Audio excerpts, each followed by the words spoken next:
Hello and welcome to the world's first Paul Weller fan podcast. I'm Dan Jennings. This is the story of 66, a celebration of the brand new album from the legend that is singer, songwriter and musician Paul Weller. This new series features podcast conversations with many of the huge talents that have been involved in the creation of Paul's 17th solo studio album. What I hope is that these podcasts give you a deeper insight into the creation of the new LP and that sheer joy of the creative process. And ultimately, it all comes back to the songs. What you'll hear about this LP, probably more than any other, is an album packed full of collaboration. Welcome to the story of 66. We welcome back another brilliant guest to the Paul Weller Fan Podcast. This lady last featured in September 2021. And my goodness me, how much brilliant, amazing work has she crammed in that short period of time since then. Delighted to say that Hannah Peel is back on the podcast. A multi-award-winning composer, a singer, a songwriter, a multi-instrumentalist, arranger, conductor. I mean, there's no end to Hannah's talents, honestly. And such a delight to spend time in her company as well. We're going to talk about the 66 sessions at Abbey Road with that huge orchestra from the Britten Sinfonia. Beautiful arrangements that Hannah creates that add so much to Paul Weller albums, from True Meanings to On Sunset to Fat Pop to now. We're going to dig into songs like My Best Friend's Coat, Rise Up Singing, I Woke Up, A Glimpse of You, and that album closer, Burnout. We'll also talk about Hannah winning the Ivor Novello Award last year, creating TV soundtracks for Midwich Cuckoos, for Scoop on Netflix, and a brand new original series soundtrack for a TV series that's literally just started called Insomnia. I'm so pleased to have Hannah back on the podcast. Let's get into it. Hannah Peel, thanks for joining me. Hello, it's lovely to be back. Thank you.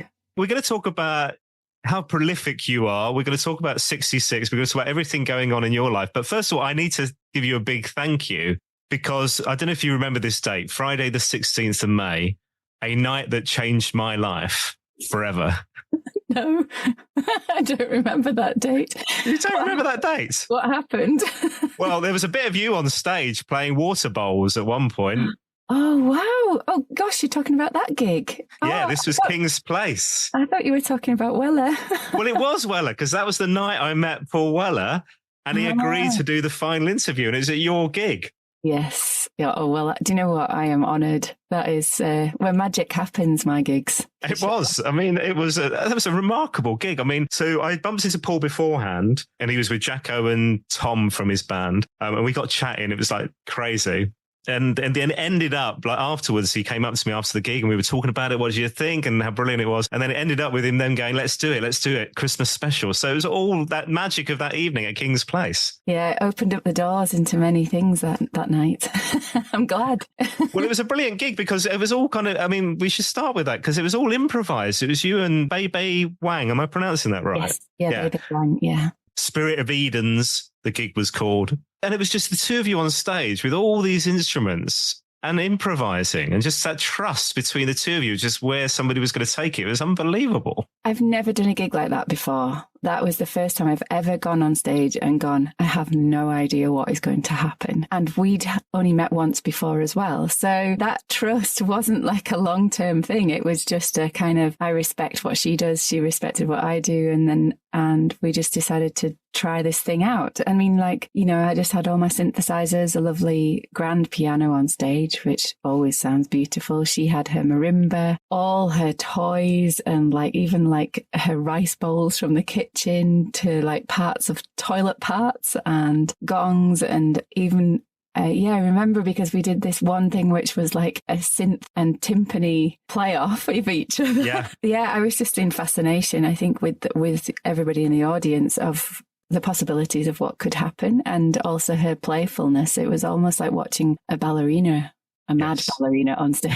Yeah, mad musical ballerina, yeah. Yeah, but like there was one bit where she was like playing a tube through into the water, these huge water bowls that we were like slapping and hitting. And that is what she's known for. She's known for water percussion, and then turning that pipe into like a bird or a snake and trying to chase it. And I was just like kind of just in awe the whole night. So we've done it a couple of times since, and we've got another one in July up in the Glass House in Gateshead where we're going to do it again. So yeah, it was very magical. So I'm glad that it opened up a lot of doors for you as well. Yeah, well, thank you. I mean, how are we going to cram in everything that you've been doing since we last caught up in this conversation? It's going to be a challenge because, I mean, goodness me, there's so much going on. I remember talking to Fee Cruikshank on the podcast, and she said that two of you have to keep having a little word with each other to just make sure you're getting enough sleep, make sure you're calming down. But you both ignore the advice yourself, was what she said to me. Yeah, that's good advice. Because there's so much. So we'll dig into all this. Let's start with 66. So let's talk Paul Weller, the new album from Paul Weller. And actually, quite soon after that gig was you in Abbey Road with Weller for 66 and the strings, right? Yeah, amazing. That's the first time I've been in Abbey Road. First time I've worked with the Britten Sinfonia as well. I think it's quite important to find a lot of players that are on your wavelength. And the Britten Sinfonia were an orchestra that kind of came up because at the time they'd had the funding cut. There was these massive Arts Council fundings. And I just, I think what they do and what they play is fantastic, and the quality of musicianship. So I felt like offering them the job to play was a good move, just for a pop record or a Weller record. So yeah, it was really nice to work with them and be in that space. It was incredible, actually. They're really adventurous in their playing, aren't they? And they're also really supportive of young talent as well, which I think is key and really important, obviously bringing people into this crazy industry. So how did you discover them? Just online. I'm always on the lookout for different orchestras or different players because I've got so many different projects going on. And I'm still trying to find my feet of who to use in London. I've done quite a lot of sessions up in Scotland and Northern Ireland. And in London, there's different types of orchestras. There's the ones that only do the very cool stuff. There's the ones that only do classical. So it was finding that balance between the contemporary classical and the classical, and who would be really good at playing this type of music, which, crosses a lot of genres, but is essentially soul and pop and rock. And you need a big sound for that. And they had that warmth and richness. So I think it was literally, as I say, from recognizing that actually they'd had the funding cut and people wanting to kind of save the orchestra. And I thought, right, this is a good move to do. Brilliant. Oh, wow. Love it. So first time in Abbey Road. That's mad. Yeah. Yeah, I've always wanted to go, never had the opportunity. And do you know what? I've tried to book it many times and it's always booked out like way, way, way in advance. So yeah, still haven't actually been there with my own stuff, but it was amazing to go there with Paul. And Paul, I mean, I've spoken to pretty much everybody who went that day as well, like Christoph and Tom and etc. And it felt like a bit of a Jolly Boys outing, really, because obviously they had no role to play that day. You clearly did. So a different perspective. Yeah, it was, do you know what I love about the Paul Weller gang is that they all come, they're all there, they're all incredibly lovely and sweet, and I always have the best time. It's like seeing your mates again, even though I would only see them maybe once or twice every 2 or 3 years. So yeah, I love it. Last time we spoke, we talked about True Meanings and we talked about the other, what we've called the Other Aspects gig, the gig at Royal Festival Hall. And that was your first time conducting. Mm-hmm. And now, look at this. I mean, here we are conducting at Abbey Road. Yeah, I know. It's a bit nuts, isn't it? But, I'm up for it. And I think that's testament to Paul as well, is that he gives people opportunity, or he sees what you can do and he's like, why aren't you doing that? Get on there and do it. So it gave me the confidence to kind of go, oh yeah, I can. And I loved the Royal Festival Hall concerts. They were incredible. They opened a door that I didn't know was possible in terms of that amount of arranging, but also conducting and getting the right players. And it was, a very new world for me at that time.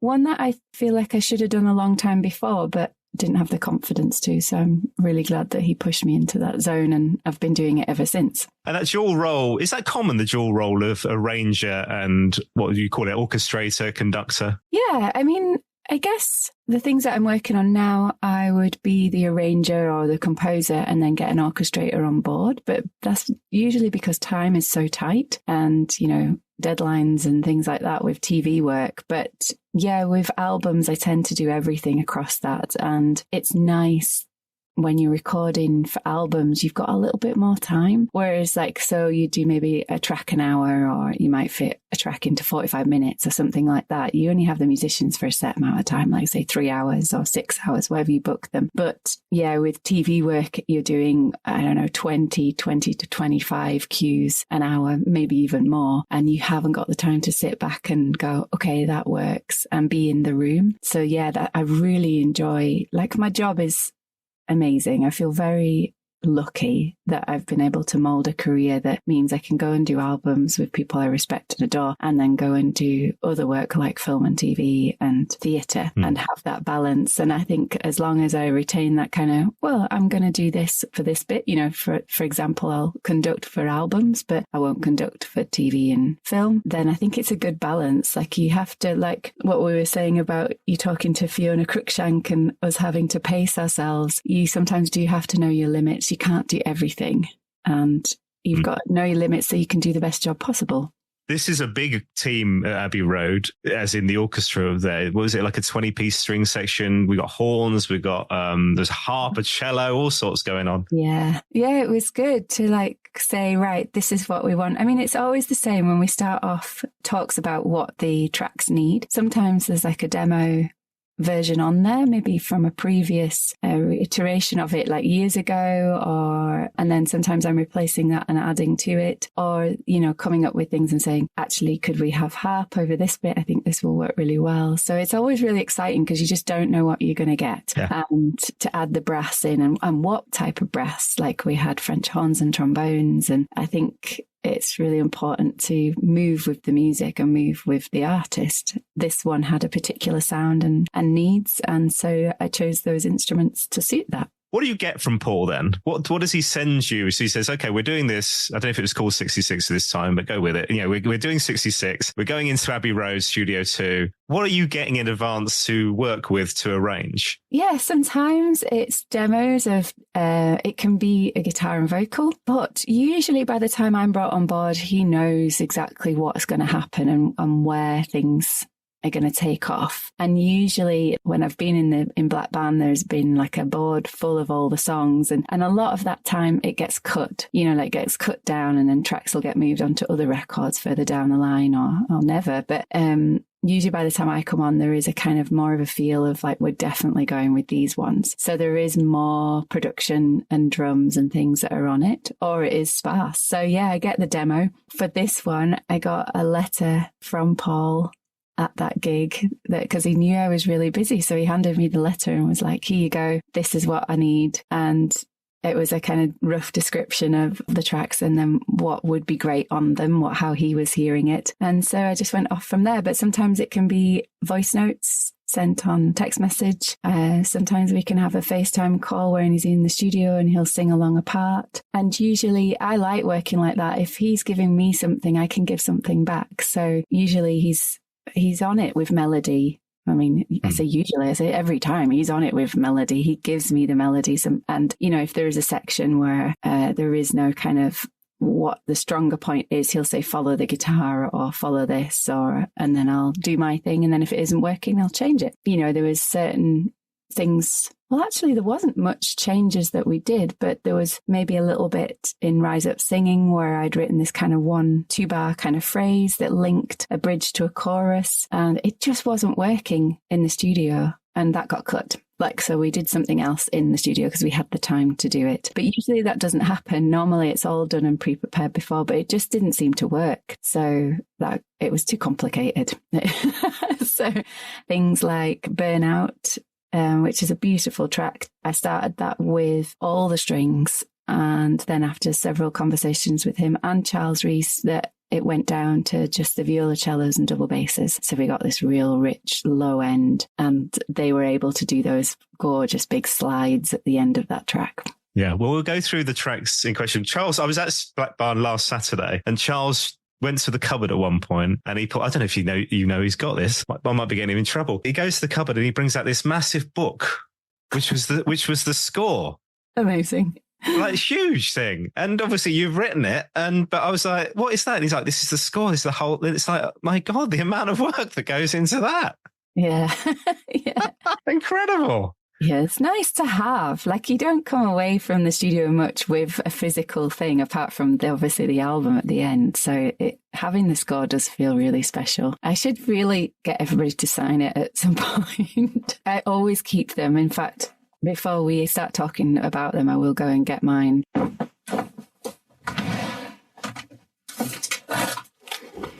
Hello. Look how organised you are. You knew exactly where that was. Yeah, you must have loads of these, though, kicking about from all the work. I keep the important ones. So where do you start with, then? That's the final bit of the jigsaw puzzle before you get into the studio. Is it putting it to paper in that way? Or is that how you create it in the first place? No, I'll do demos. Actually, I use a program called Logic, and I've got some really gorgeous sample libraries of strings and orchestras, and I'll build up the tracks like that. So I won't do any kind of traditional scoring on paper until that is complete, and then send that to Paul, and that's where he can hear it, and he can hear the kind of crescendos, because I can manipulate all that in Logic, producing the score, if you know what I mean. So, and then after that's approved, then I put everything to paper.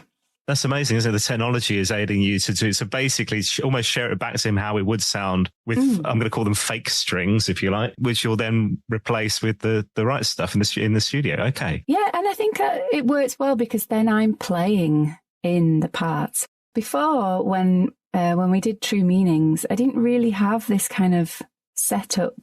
I didn't really have the sound libraries and things. And so I was doing everything on the violin myself and layering it up that way, because I felt like that was the best way to do it. But it was so time consuming that this is a much better way. I'm still playing it in via the keyboard. I'm still like doing the swells where I need them and the staccato and the pizzicato, but I've just got more control and it's faster. I would spend a whole day just sitting and playing the violin, which is great, but I don't rate myself as a violinist that much anymore. So.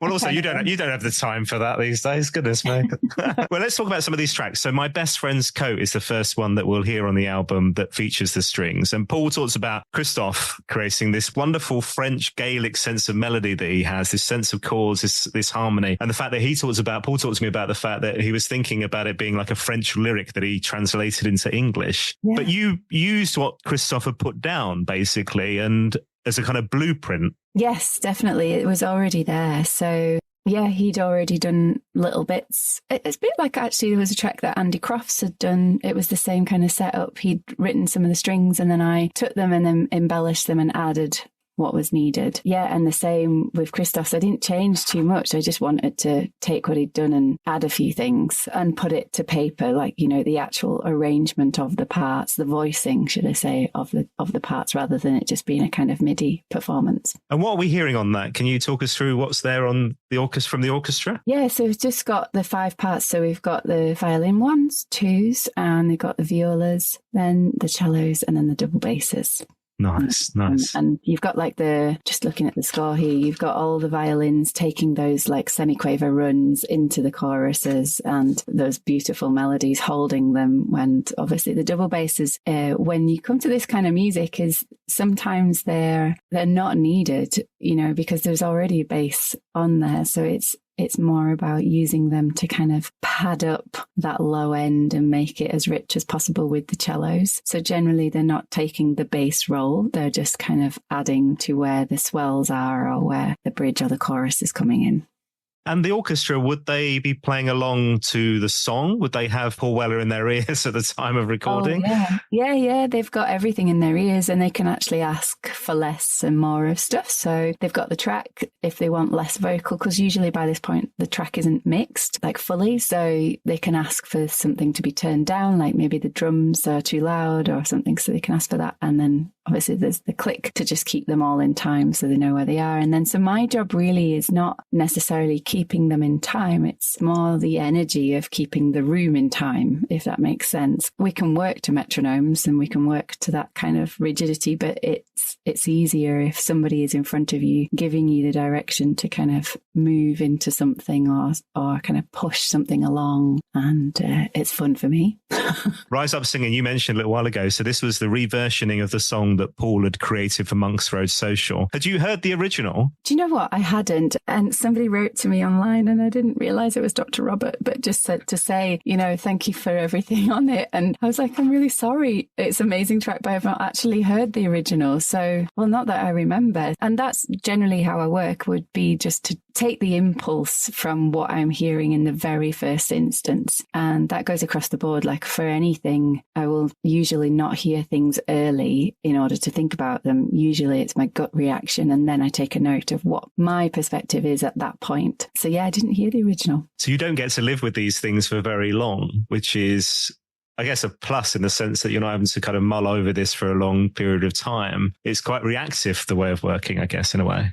Yeah, keeps it fresh. And I think when you start to mull over things, you start to pick things apart, and maybe the first instance was the best. Like when you listen to a song for the first time, it's that feeling, isn't it, of, oh God, that made me feel like this, and I really enjoyed that. But then when you listen again, then you kind of listen to the lyrics and you're listening to this, and which is great. I think for string arrangements and orchestral stuff, I like to be fresh to the music. Yeah, I guess you could overthink it, couldn't you, as well, right? Yeah, and Paul talks about that, I think, with some songs. The best songs come in a very, very short period of time. Like, they're written in 10, 20 minutes, Yeah. Yeah, absolutely. It's the same feeling. Dr. Robert said to me, he absolutely loved it. And you've got the brass, you've got this big full horn section that's led by the General Steve Trigg, but then you've got this beautiful arrangements of the strings. We're removing, I guess, the samples, the original, and you're layering up. And it is just a beautiful, beautiful song. So uplifting, such a joyous song. Oh, yeah, it is incredible. Absolutely incredible. In Abbey Road, we just recorded the harp for that on its own, and then the strings as well. But I think that one in particular, like, the shimmeringness of it, the magic of it, I felt like it needed. It's very life affirming, and a lot of Paul's music is very life affirming. It's kind of like it makes you feel good, makes you want to dance, and I'm only adding to that, I feel. Radio 2 Single of the Week, Absolute Radio Single of the Week. It was all over the place. Yeah, it's brilliant. Brilliant. Yeah, yet to be done live. I was saying to Robert, we've yet to see this live. So, fingers crossed. And we'll talk about 2025 in a bit as well. Let's move on to I Woke Up. So Steve Brooks has been on the podcast, and he was talking about how on this one he was invited by Paul to come in, play Spanish acoustic guitar. And again, what I really love is you're picking up on those notes for your strings and pulling out those little flavors to build on. Yeah. Yeah. Do you know what? This is my favorite track. I heard that you cried when you heard the results of this one. Would that be right? Yeah. When I said that to Paul, he said, yeah, she obviously thought it was so awful. Typical. Yeah, no. So I just think it's beautiful. It's like what you say, it's full of beauty, but it's melancholy, but like it's life affirming as well at the same time. It's just all those things encompassed, and those are the kind of songs that I really attach to. Like all my favorite songs in the world are all kind of similar, and they have this kind of draw of the past, but also a kind of vision of the future. And this one does it, and I absolutely adored scoring it. I adored working on it. I just thought it was perfect. It was just gorgeous. So yeah, there's like things that I've brought out, but the actual score is really, really simple in terms of like the parts. They're either minims or crotchets. There's nothing fancy going on. It's like, yeah, I kept it as true to the music as possible. It's really lovely when you hear that final thing, because I'm guessing at that point was the Richard Hawley bit done. I don't know, but there's this Richard Hawley on lap steel guitar all the way through as well, bits of it through as well. Paul's vocal on this is just, it's crazy. Like, what are we talking, like nearly 50 years as a singer, and it's just sounding better than ever. It's mad. Yeah, it is. I feel like he's almost speaking it. Like it's got that quality. It's just like nonchalant, kind of like, it's not oversung. It's not. Yeah, it's just brilliant. I just feel like that kind of singing is you can attach yourself to it quite well. A Glimpse of You comes next. This is so lush. There's this whole middle section which sounds like a James Bond theme to me. Yeah, it is.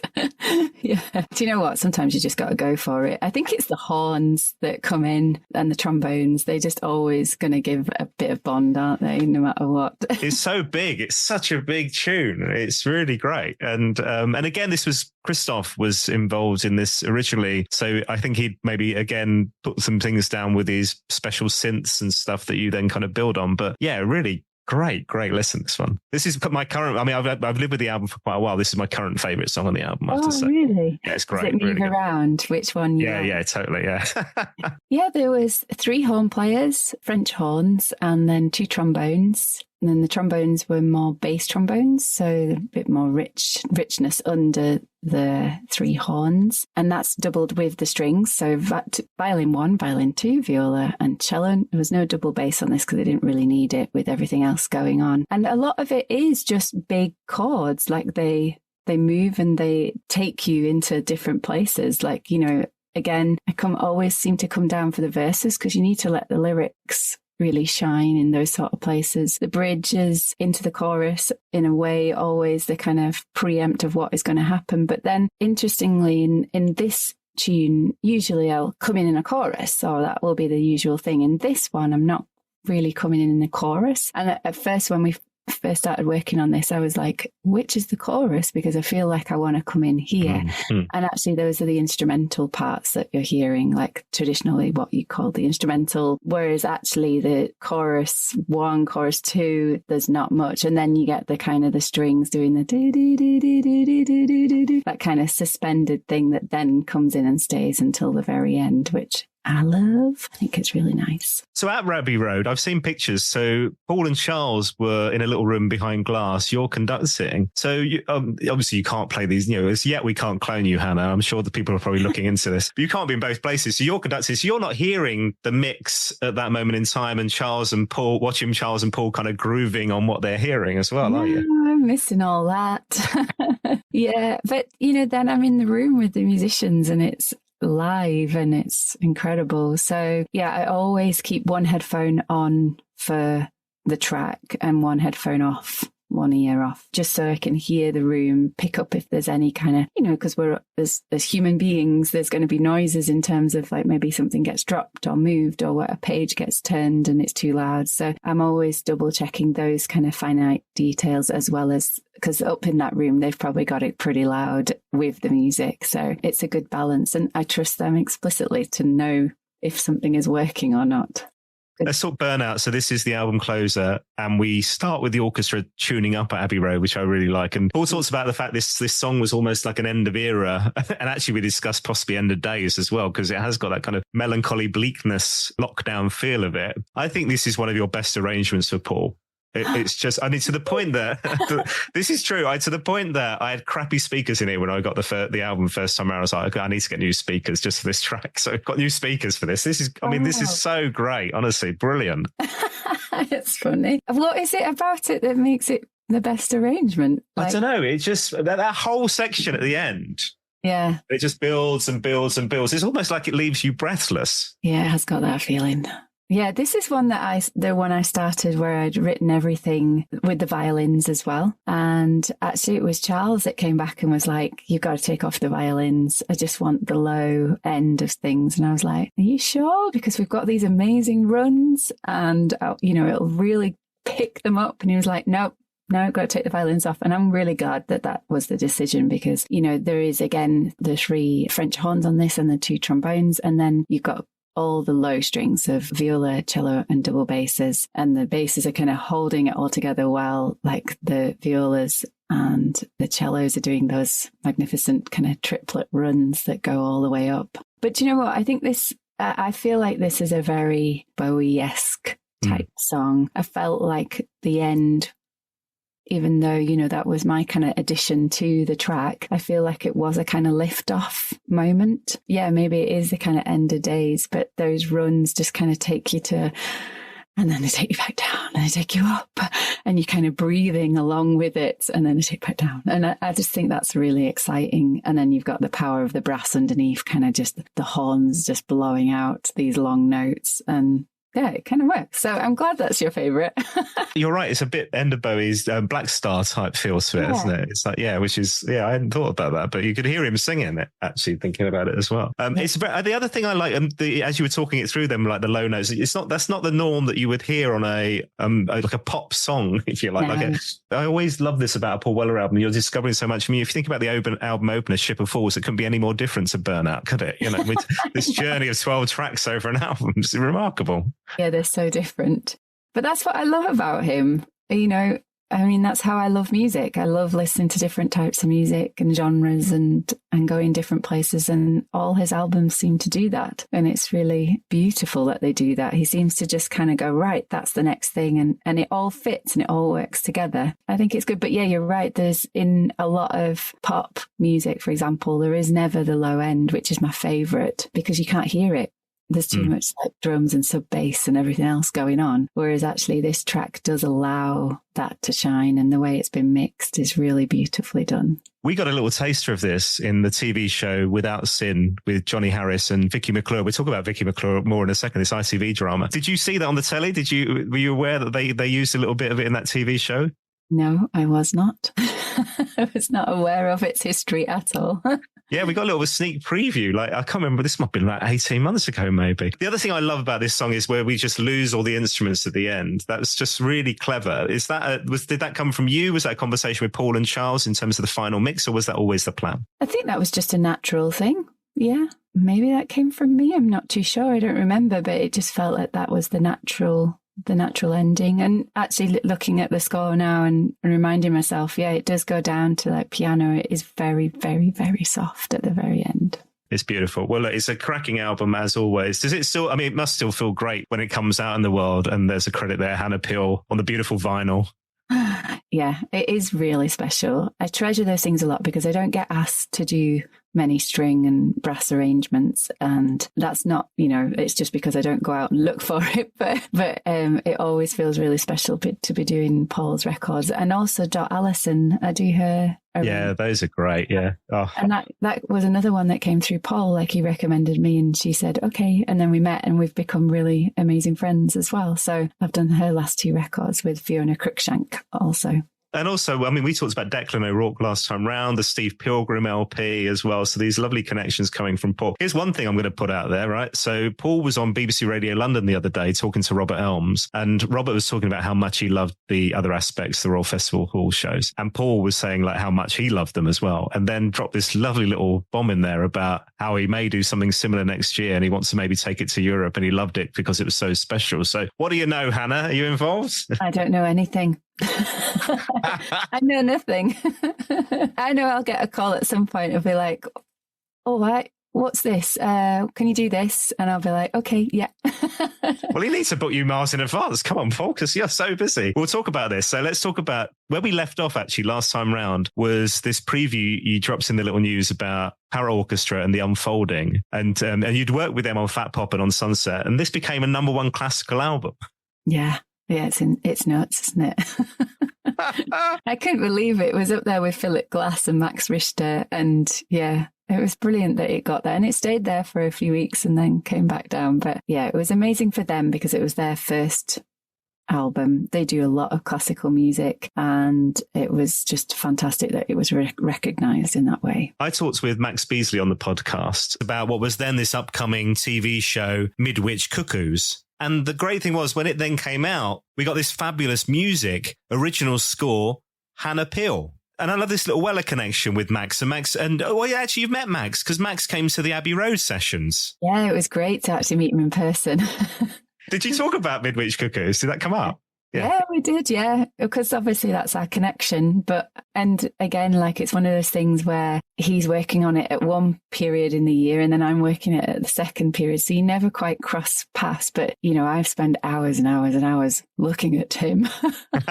Well, we all would, to be fair. That's not a bad job, is it? I also feel like when you're a composer for this kind of like work, it's always the odd feeling of like you've watched somebody intensely for so long. It becomes a bit freaky in some ways because you feel like you know them, that character so well. And then when you meet them in person, you're like, you don't know me, but I know you.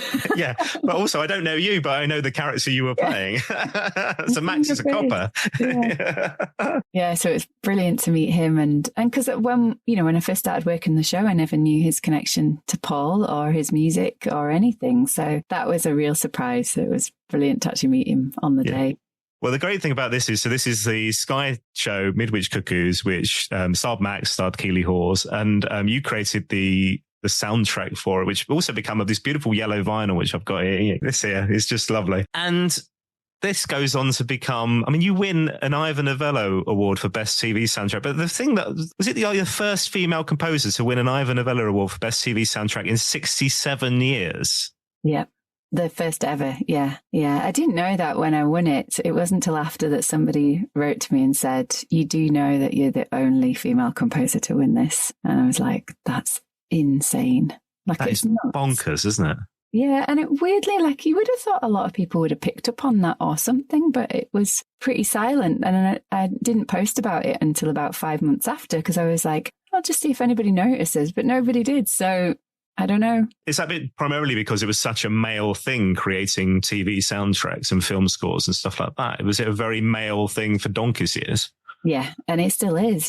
Female majorities are still, only 5% of composers. So it's getting more and more. I think like it's gone up 2% or something over the last 10 years. But yeah, it is very male dominated. And I think it's not for want of trying. I think there is incredible female composers like Rachel Portman, for example. Like, she wrote the soundtrack to Chocolat years ago. Oh, lovely. When I was first starting out, that was kind of my go-to, like, there's a lady that wrote this soundtrack, and I really respect that. So, it always kind of stayed in the back of my mind as it could be a job. It was just never presented as a job. You were kind of put into, you're going to be a singer, you're going to do this and you're going to do that. And it's only the last kind of 5 or 6 years where I've started to really go into the world doing what I want to do, which has always been to compose for film and TV, and have the confidence to do that and have the embrace of the industry to do that. I don't think it was common before. And I still think, it is still misogynistic. I think I have to work like that. There's a famous thing of Bjork saying how much she has to work harder to prove that she's a producer. I still feel like I have to work 10 times harder to produce something that is of better quality than maybe those known already. Right. And that's just how it is at the moment. You can meet people that are very patronizing and say, you've done well. Your confidence is improving. I've had that recently, and that's Jesus. You just think, how can this be happening? But yeah, it does. It's still there. So. Wow, my goodness me. Well, let's talk. Actually, can we stay on the Ivor Novellos? Because you got to present an award at the most recent one. I guess you come back a year later. It's like the Oscar, is it? You've won an award, you then get to present one the next time round. Tell me about this. So this is crazy in terms of the people who were there. This sounds nuts. With like Springsteen and McCartney and stuff, right? Yeah. It was absolutely nuts. Do you know what? It was one of those moments you could feel in the room the excitement and the tingling. And it was, I sound like I always come to tears from something. But when I looked around, there was a lot of guys and women all with tears in the eyes when he was singing Thunder Road, Springsteen. It was just that, the treat of like the surprise and the shock of McCartney walking on stage and everybody just being like, what? This is insane.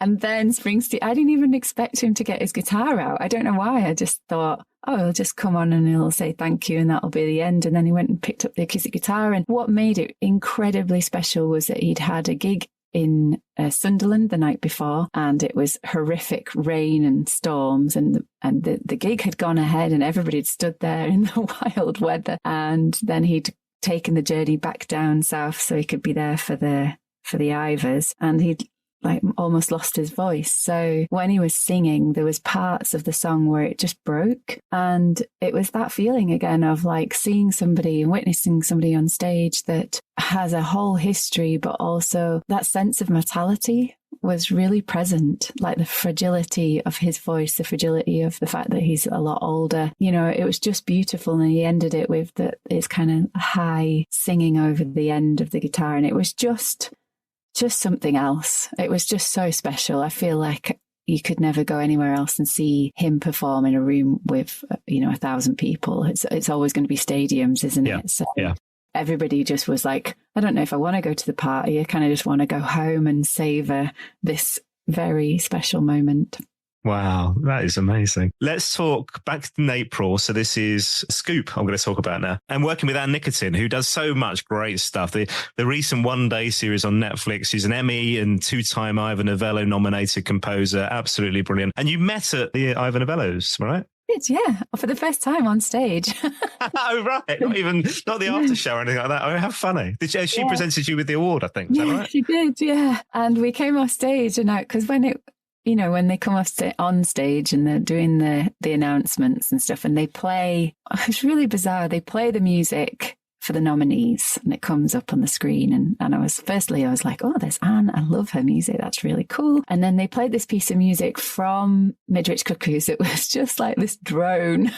And I just sat there and as soon as I heard it, I went, no, I haven't won. Okay, fine. That's fine. And then when it got announced, I just couldn't believe it. And so, we met. And when we came off stage, I was like, I've always wanted to meet you and say hello. And we had a drink outside afterwards and a little chat and took a picture. And then, it was like 3 weeks later, we both had been offered this job and turned it down because it was the time scale of it was very tight. It was coming up into the summer holidays. I had holidays booked. She had holidays. She was going to Canada for 3 weeks. And then the director came back and said, would you do it together? And so we said, yes. Well, we had a chat on the phone and decided to do it. And we were just texting last night and sharing some pictures of the Ivors and just saying how much we would want to do it again. I loved working with her. I learned a load of things. We just fed off each other really well. It was fun all the time. It seems to me, much like Paul on this 66 album has loved the collaboration side of things. So much of this album, more than any other, is him collaborating with people. It seems you get a real buzz out of that as well, a real kick out of that, like back to the Baby Wang gigs, talking about this and this soundtrack to Scoop. It's, that's a real joy as well, rather than kind of something in solitary. Yeah, I guess like when I started music, when I was at school, it was with my friends. And that's how you kind of developed and you learnt and you had fun. And all the best friendships came from that moment. And, they're still my best friends, the ones I played music with. So I think it's that feeling still that, you're collaborating with people that you respect.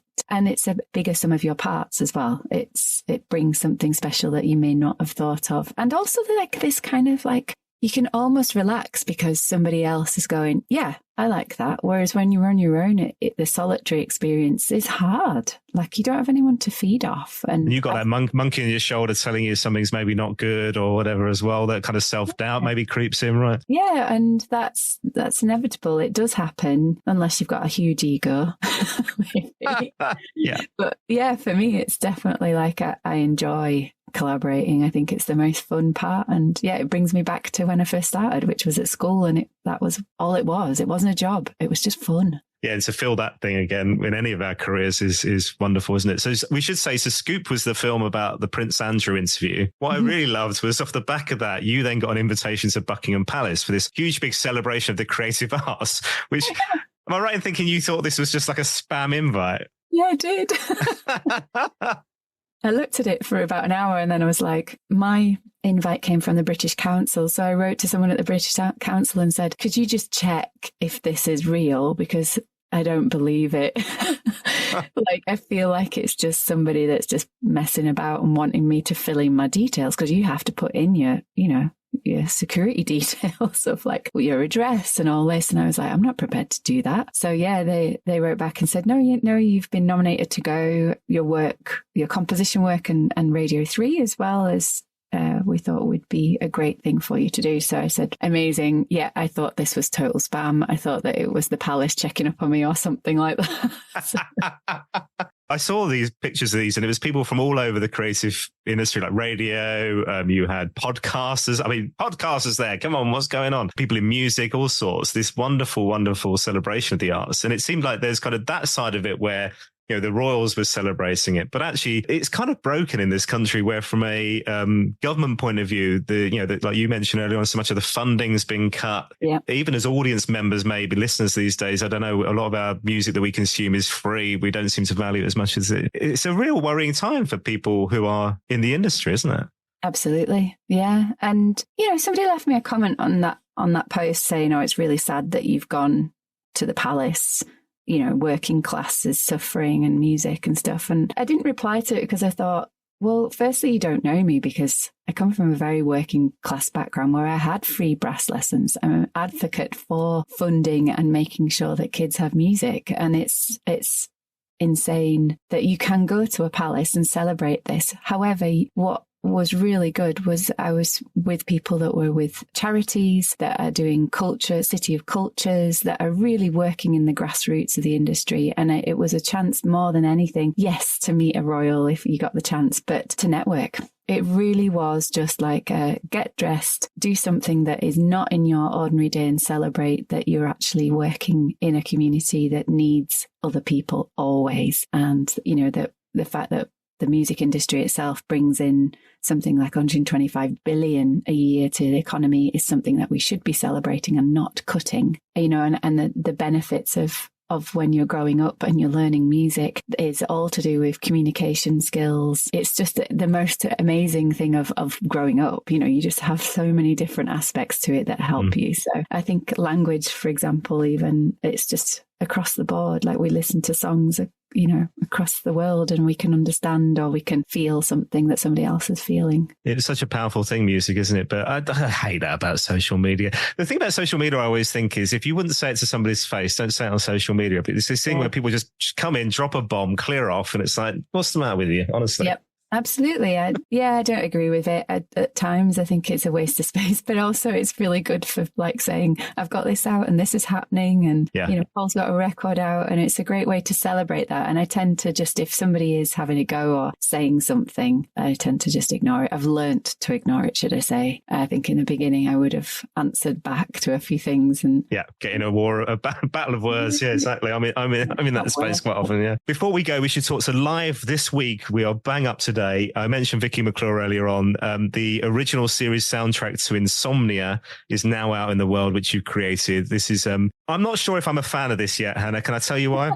Why? Started watching this series last night. We did 2 episodes. It's bloody terrifying. So your music is in the background and now in my thoughts and I've associated with that terror of her mother. But anyway, we'll see where the story goes. My understanding of this is right down to the wire. Like you completed this like a month ago. Oh my God, no. I completed this yesterday. Hold on, the TV series is on. Oh, right, really? Wow, that's mad. I literally finished the last episode yesterday. I've never, ever written anything that has come out so quickly.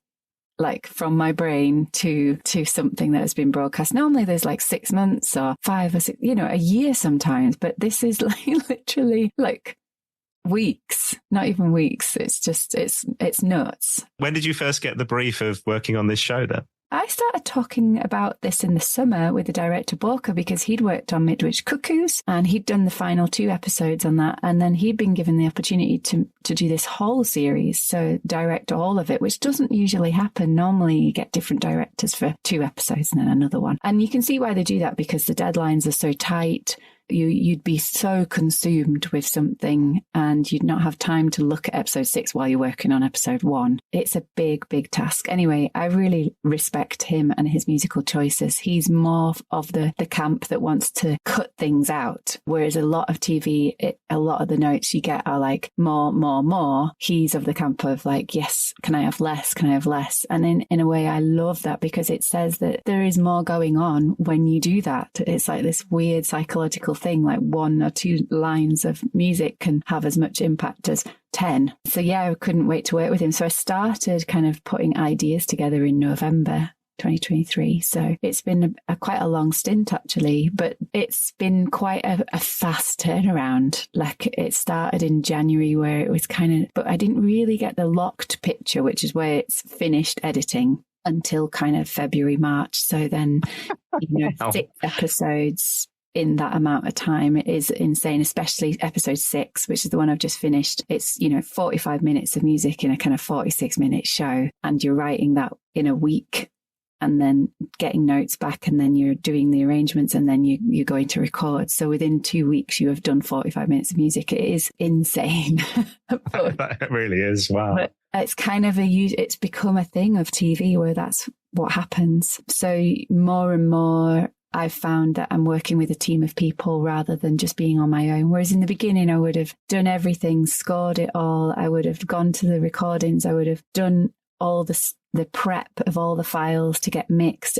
You do everything. Whereas now I've got an amazing assistant, Ben Corrigan, and there's a music editor that's working on it. Then we'll bring in other assistants that will do different varying aspects, like bouncing out. The bouncing out of stems, should I say, of files of music is the thing that takes a long time. Yeah, these massive files takes forever, doesn't it? Yeah. So it's been great. And Ben is so talented. He does all the orchestration. So I'll do all the arrangements in Logic, and then he'll put that all to paper and lead the recording sessions as well. We've done 3 recording sessions at Abbey Road's Angel Studios, which is up near. Oh, you're a regular there now.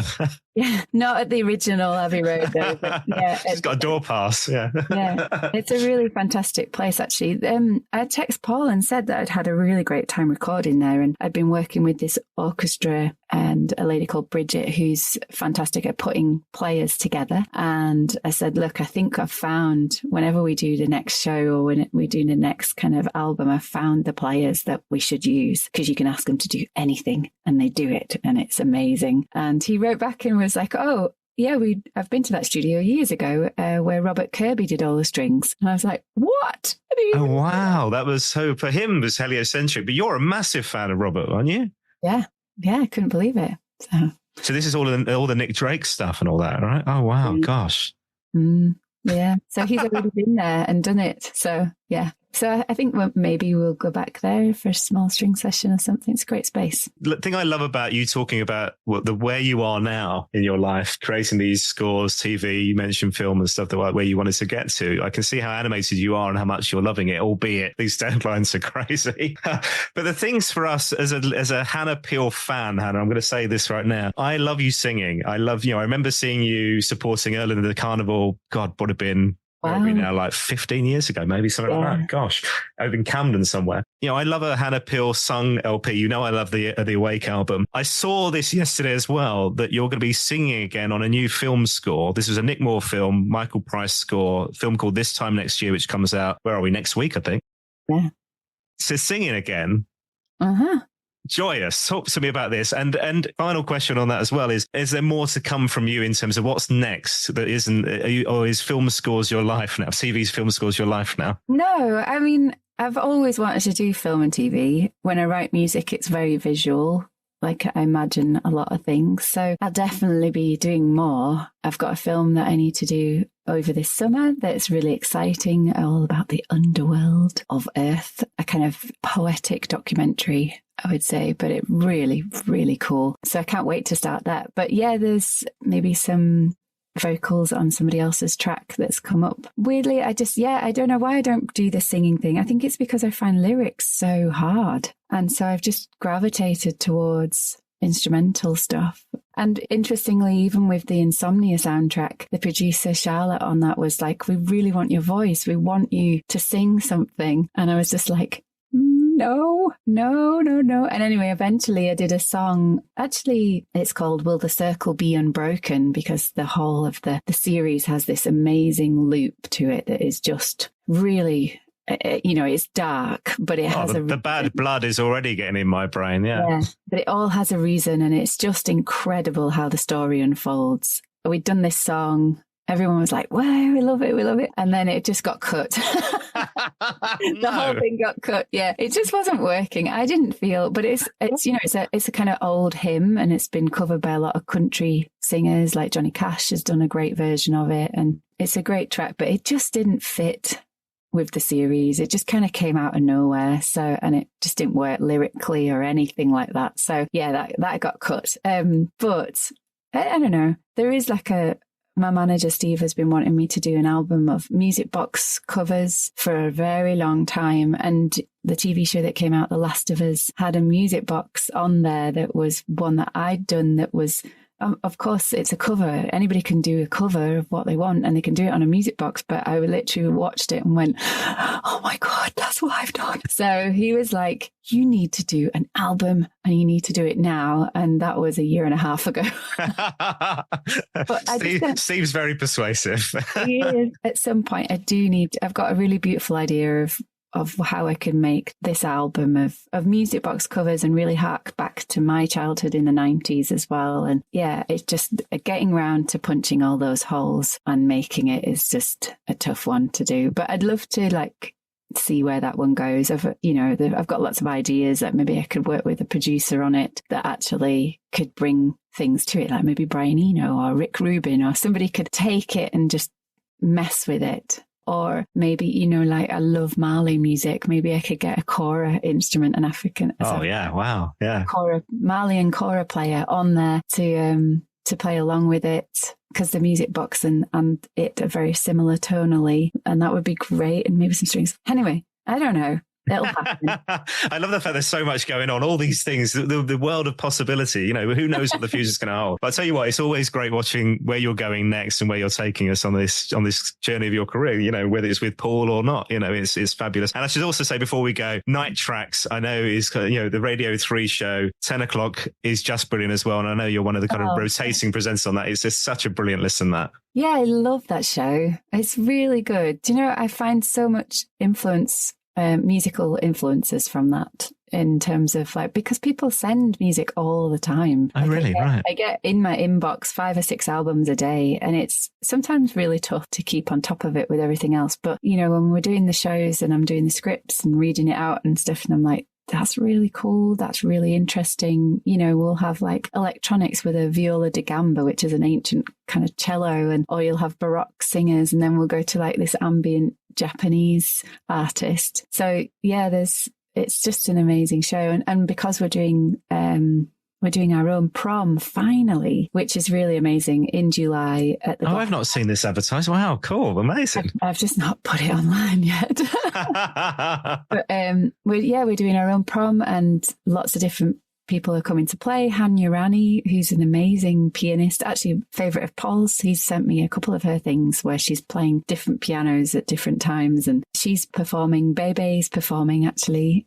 She's doing a set, so I'm going to join her with a bit of synthesizers, and she'll play some solo things. There's a local lass, a Geordie lass playing, and some classical orchestral music as well. So it'll be a great night. And finally, we get to do our own night. So that sounds very special. Wow, amazing.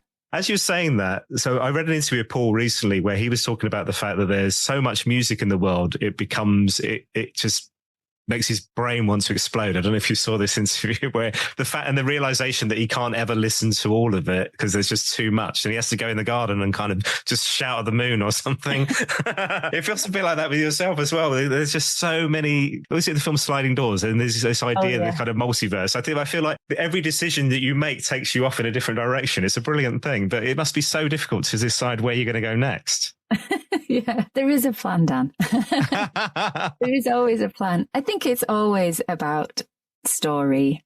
If you put the roots down, Paul's songs have stories. The things that I'm working on, they have a story. They have something to it that you can go, I can understand that. I can maybe think about that. Even when I work with Bebe, it's improvised, but the story behind that is beautiful. She comes from China. She's been here. She's, had to adapt and learn to be here, and how we met, and the fact that we both have this passion for kind of telling stories about the world. I think whenever there's a story, and I think maybe that's the Irish side of me, but yeah, so yeah, it may be all over the place, but there is some kind of thread, I think. This has been such a joy, as always, Hannah. Thank you for for the music on adding to the music on Paul's albums and being part of this world, and thanks for sharing your stories with us. It's been a delight. Oh, it's such a pleasure, and thank you for doing this. I think it's incredible, and yeah, good luck with everything that comes in the future. My thanks once again to Hannah Peel. It's so lovely to spend time in her company. So many amazing stories and such brilliant insights into the creation of those beautiful strings and that incredible orchestration on this wonderful album 66. Really special. Just lovely. So I tell you what, we're coming up to the end of our series now on 66, and the next episode is something very, very special. we're going to be at Black Barn Studio with the wizard, engineer-producer Charles Rees, taking us through the creation of 66, a proper world exclusive. And the great thing is we can take everything that we've learned from all these amazing people involved in this album into this final podcast episode. So Charles Rees coming up next on the Paul Weller Fan Podcast. A reminder, if you've enjoyed this episode of the Paul Weller Fan Podcast, you can find a whole box set packed full of brand new episodes. The Story of 66, available now wherever you get your podcasts, Apple, Spotify, YouTube, and more, or at paulwellerfanpodcast.com. Whilst you're on my website, why not head into our store, grab yourself a virtual coffee. It's always nice to get a little thanks for this free content. Much appreciated. All available online, paulwellerfanpodcast.com. And here's the big ask. Please do spread the word on social media. So many amazing people giving their time for free to chat to me on these episodes of the podcast. So I'd love it if you could spread the word. Facebook, Instagram, and X. Tell everybody about the Story of 66, this celebration of the brand new album from Paul Weller. Thanks for listening. I'll see you next time.